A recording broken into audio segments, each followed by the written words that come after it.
आज के डेट में देखिए आप भी एक यूट्यूबर हैं जी।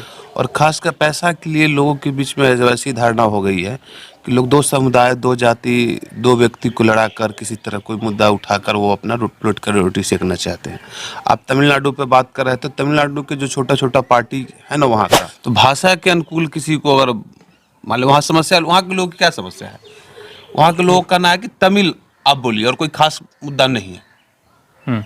तो बिहार में मान लो बच्चा पढ़ते हैं तो हम एक तो हिंदी हो गया, एक इंग्लिश हो गया, ऊपर से एक तमिल भाषा सीखे। भाषा तो हमको लगता है कि 1500-1600 की लगभग भाषा है भारत में। यानी आप देखिए ना, गया में ही आप गया जाइएगा तो तमिलनाडु के बहुत सारे लोग आते हैं यहाँ गया में पितृदान करने के लिए। वहाँ पर मातृ पितृदान होता है, वहाँ बाल लोग बुड़वाते हैं और आप दक्षिण के बहुत सारे लोग आते हैं यहाँ पर देखिएगा। तो क्या है वहाँ पर आप देखिए कि जैसे उन लोगों का कहना है कि हिंदी भाषा जो उपयोग करते हैं हम लोग नहीं समझ पाते हैं, जो तमिल लोगों का कहना है। तो तमिलनाडु में भी तो बहुत सारे भाषा है, कन्नड़ है, बगल में उसको दक्षिण में जाइए तो उन लोग का मलयालम है, बहुत सारा भाषा है। तो आप अब सारा भाषा थोड़ी वहाँ के लोग जानते हैं, दक्षिण में भी तो बहुत सारा भाषा चलता है। तो लोग होली में लोग आ रहे हैं, उसी में अफवाह उड़ गया, लोग डर गए। आप ही कहीं बाहर जाइएगा, किसी तरह का अफवाह उड़ेगा तो आप वहाँ से भाग जाइएगा। परिवार के लोग कहता है, क्योंकि सोशल मीडिया एक ऐसी चीज़ है, आप किसी तरह का रिमर उड़ा दिए तो बहुत जल्द वो रिमर उड़ जाएगा। तो लोगों के बीच में एक डर हो गया तो सभी लोग अपने अपने परिवार के लोग चाहते हैं कि फ़ोन करके बुला रहे थे कि भाई आप वापस आ जाइए। तो जिनको नहीं भी आना था वो सोच रहे थे कि चलो यही कारण फिर, बाकी कोई समस्या नहीं है वहाँ की। नमस्कार, मैं हूं आपके साथ आशीष और आप देख रहे हैं वंदे बिहार। अभी हम हैं मोहद्दी नगर प्रखंड के आनंद गुलवा में। आनंद गुलवा में हम पंचायत सदस्य मुकेश कुमार चौहान जी के पास हैं और होली है कल, इसको लेकर हम इनसे बात करने आए हैं और विभिन्न मुद्दे हैं जो तमिलनाडु में खास करके जो घटनाएं हुई है या वह फेक न्यूज़ जो फैला है, जो भ्रामक न्यूज़, उस पर भी हम बात करेंगे। सबसे पहले तो मुकेश जी, होली की ढेर सारी शुभकामनाएं। सर आपको भी होली की हार्दिक शुभकामनाएं एवं भारतवासी सभी भारतवासियों को, खासकर हर पंचायत के जनता को होली की हार्दिक शुभकामनाएं हैं। अभी जो एक खबर चल रही है, जिस भ्रामक खबर करार दे दिया गया अलग अलग पॉलिटिकल पार्टी के द्वारा, ये भ्रामक है। दो राज्यों के बीच में ये दुश्मनी पैदा करने जैसे शब्द का यूज किया गया अलग अलग पार्टियों के द्वारा। क्या लगता है आपको, इसमें क्या सच्चाई है? देखिए इसमें 2-3 समस्या है।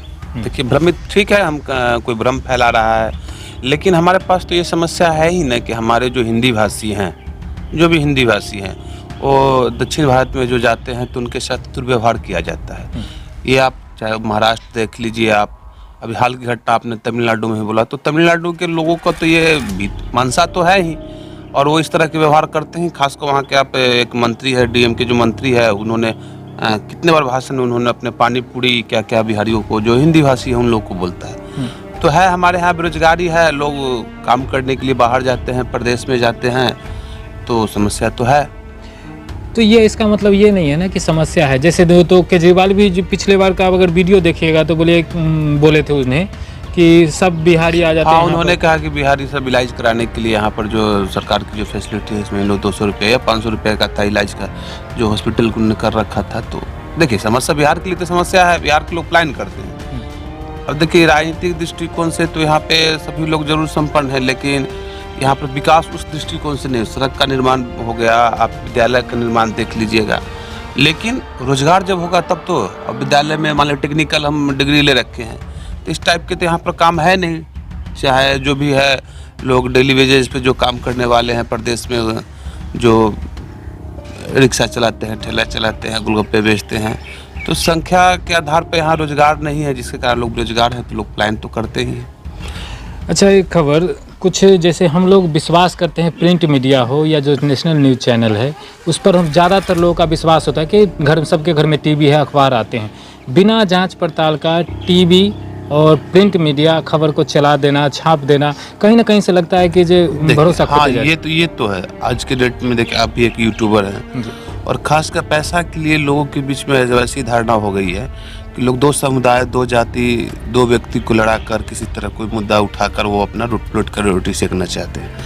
आप तमिलनाडु पे बात कर रहे थे, तमिलनाडु के जो छोटा-छोटा पार्टी है ना वहाँ का, वो लोग इस तरह की इशू उठाए थे और रही बात तमिलनाडु की, तो वहाँ पर कुछ लोग तो पलायन कर रहे हैं, तो देखने ही की चीज़। हमने एक न्यूज़ 18 बिहार झारखंड पर हम देखा था, एक आदमी, वो पटना था या दानापुर का न्यूज़ था, उसमें देखा था वो आदमी जो तमिलनाडु से आए, तो उन्होंने बता रहा था कि वहाँ लोग मारते हैं। लेकिन हकीकत क्या है ये चीज़ से हम अवगत नहीं है।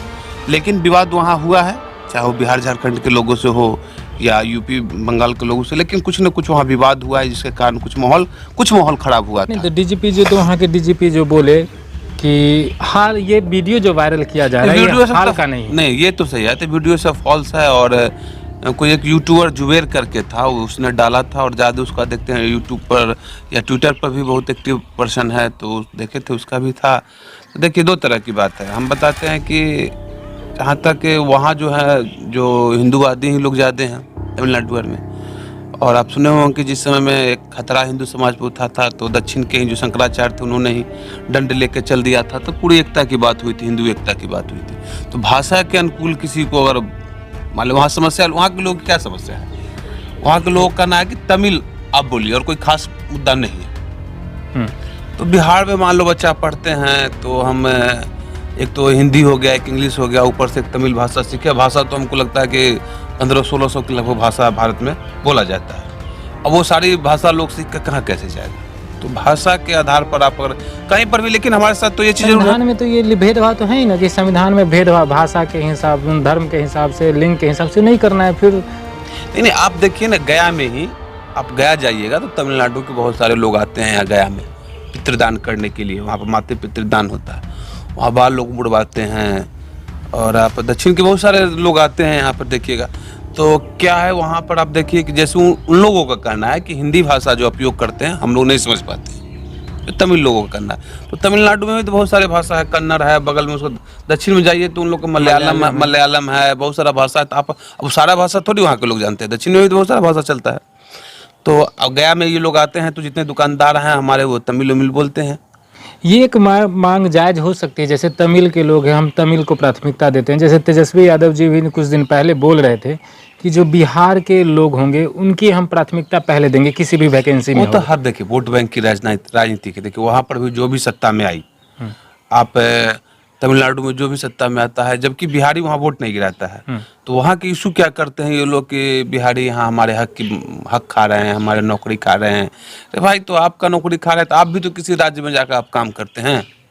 10,000 12,000 की नौकरी पर अभी तो बोले, तो वहाँ जो होटल स्टेशन वाले हैं, जो भी टेक्सटाइल वाली, ये सब तो बोला है कि कहीं ना कहीं एक तरह से मतलब राज्य को कमजोर करने का ये अथी है। क्योंकि बाहर के लोग जाते हैं कम पैसे में काम, कंपनी वहाँ से भागेगी छोड़ यूनियन, जहाँ यूनियन काम नहीं करता है वहाँ इस तरह के अफवाह उड़ा कर लोग काम करवाना चाहते हैं। और लोकल लोग जो चाहते हैं कि मान लिया किसी तरह कंपनी है और किसी तरह के वाद विवाद हुआ तो भाग जाएगा, क्या करेगा आप? वो एक बहुत बड़ा ये षड्यंत्र है। आप अगर अंदर जाकर देखिएगा तो बहुत बड़ा एक षड्यंत्र रचा जा रहा है देश के अंदर। ये चीज़ है, ये सिर्फ तमिलनाडु और बिहार की इशू नहीं है, ये पूरे भारत में एक तरह के षड्यंत्र, विदेशियों का इस तरह के एक षड्यंत्र रहता है जिसे कमजोर किया जाए किसी भी देश को। अच्छा, आपकी एक अलग पहचान है, चूँकि आप राजनीति से बिलोंग करते हैं। आपके क्षेत्र के भी या इस क्षेत्र के भी काफ़ी लोग रहे होंगे, मजदूर जो होंगे तमिलनाडु में हैं, क्या कहना चाहेंगे आप उनके लिए? देखिए, सभी लोग, हम तो वहाँ से जो कोई लोग आ रहे हैं, देखिए बिहार के लिए या उत्तर भारतीय के लिए होली बहुत बड़ा पर्व होता है। तो लोग होली में लोग आ रहे हैं, उसी में अफवाह उड़ गया, लोग डर गए। तो आप ही कहीं बाहर जाइएगा, किसी तरह का अफवाह उड़ेगा तो आप वहाँ से भाग जाइएगा। परिवार के लोग कहता है, क्योंकि सोशल मीडिया एक ऐसी चीज़ है, आप किसी तरह का रिमर उड़ा दिए तो बहुत जल्द वो रिमर उड़ जाएगा। तो लोगों के बीच में एक डर हो गया तो सभी लोग अपने अपने परिवार के लोग चाहते हैं कि फ़ोन करके बुला रहे थे कि भाई आप वापस आ जाइए। तो जिनको नहीं भी आना था वो सोच रहे थे कि चलो, यही कारण फिर बाकी कोई समस्या नहीं है वहाँ की। और जैसे कि आपने बताया कि अभी ये राजनीतिक भी चीज़ है, बीजेपी भी वहाँ सत्ता में आई थी तो कहीं ना कहीं इस तरह की भाषण के उपयोग करती है। अच्छा, आखिरी सवाल कि जैसे होली फेस्टिवल है, ऐसे तो देश का सबसे बड़ा फेस्टिवल में गिनती होता है, ये दिवाली, ऐसे छठ, और बिहार में कोई भी फेस्टिवल हो, आते जो बाहर श्रमिक रहते हैं आते हैं जब, तो ऐसे ही भीड़ लगती है ट्रेनों में। तो केंद्र सरकार को नहीं चाहिए था कि ऐसे फेस्टिवल में एक स्पेशल करना चाहिए? बिहार की जो भी मिनिस्टर बने रेलवे, उन्होंने कोई काम किया या ना किया, लेकिन एक काम जरूर किया कि बिहारियों को कैसे पलायन करवाया जाए। और आप देखिएगा कि जब जो भी रेल, चाहे वो नीतीश कुमार जी रेल मिनिस्टर हुए, चाहे वो लालू जी हुए, तो इन लोगों ने क्या किया कि हर एक राज्य के लिए पटना से, बिहार से मतलब ट्रेन उन्होंने खोला और बिहारियों को भर भर कर यहाँ से पलायन करने का काम किया। और चाहे वो पिछली सरकार हो या अभी वर्तमान की सरकार हो, तो कोई भी व्यक्ति हो, मान लिया नीतीश कुमार 15 साल से तो हम लोग देख रहे हैं कम से कम सत्ता में माननीय मुख्यमंत्री नीतीश कुमार जी हैं, तो उन्होंने भी तो कोई विकास का काम नहीं किया, तो लोग क्या करेगा, लोग तो पलायन करेगा ही काम करने के लिए कहीं ना कहीं। 15 साल में तकरीबन अगर जोड़ दिया जाए तो 1.5 साल उधर माइनस कर दे, यानी 5 साल तो रही बीजेपी भी यहाँ पर आज ये सत्ता में। बीजेपी से सुनिए, बीजेपी और आरजेडी, यहाँ पर जो अभी बीजेपी आरजेडी की स्थिति है वो सत्ता में थोड़ी है, वो तो मान के सत्ता के सुख पाना चाहती है।